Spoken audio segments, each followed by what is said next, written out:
మన ప్రభు అయిన యేసుక్రీస్తు నామములో మీకందరికీ వందనములు. ఈరోజు దేవుని వాక్యము. నీ బ్రతుకు మధ్యాహ్న కాల తేజస్సు కంటే అధికముగా ప్రకాశించును.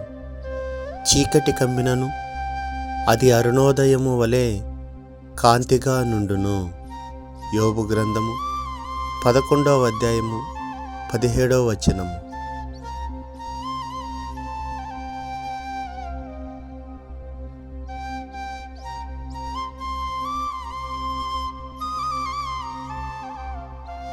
ఈ దినము దేవుని కృప మనకందరికీ తోడై ఉండును గాక. ఆమేన్.